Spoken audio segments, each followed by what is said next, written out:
Hello. I hope everyone enjoyed our little retreat into nature that we went on the past few weeks. I know I certainly did. It is a very special privilege to be able to express openly things that I think are important and beneficial to everyone. It's important to rest and reflect and commune with nature. But it's also important to train. And so here we are back in the dojo, back to work. A dear friend suggested that I try to express more in depth the purpose behind this training rather than focusing mostly on demonstrating technique. And so the next few videos will be focused on the topic of benefits you can experience or should expect to experience through this practice and through consistent training. We'll begin with the two most obvious aspects of this process, that being core stability and joint mobility, which fundamentally are the same thing. Because if our core is stable, then our joints are relieved of tension, thus allowing them to move freely. And also, as we expand our joints' capacity to move, this further challenges our core to remain stable. Further, developing greater stability and mobility results in improvements of our balance, coordination, and proprioception. That is, awareness of where our bodies are in space, where our joints are in relation to the rest of our body.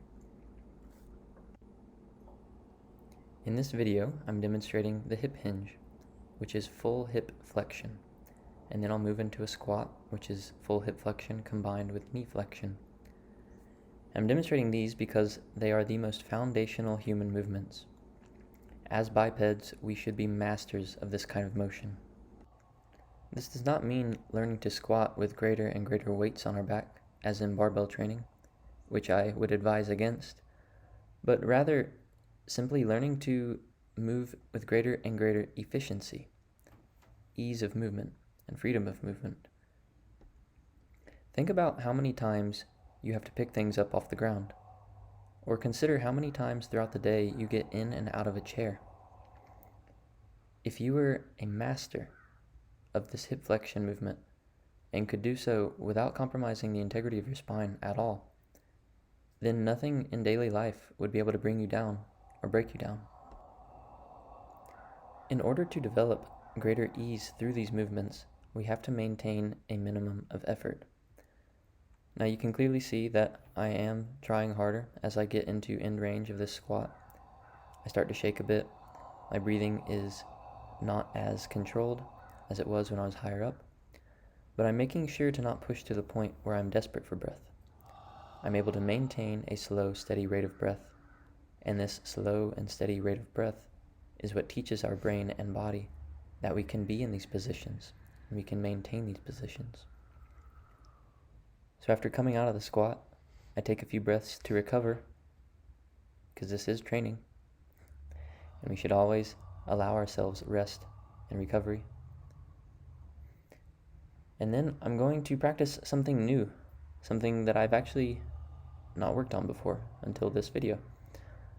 And so this is a single leg hinge, a demonstration of the balance that we're developing. This will really allow you to feel hamstrings like never before. Now this is a great training tool, but I don't want anyone to feel obligated to push themselves past what they're ready to take on.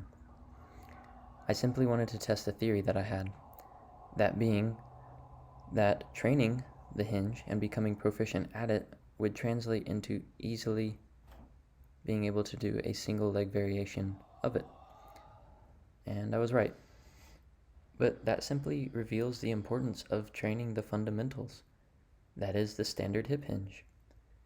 If simply training the hinge and getting better at it translates into me being able to do a one-leg hinge, even though I've never practiced this, then I think it's quite clear that we should focus on the fundamentals.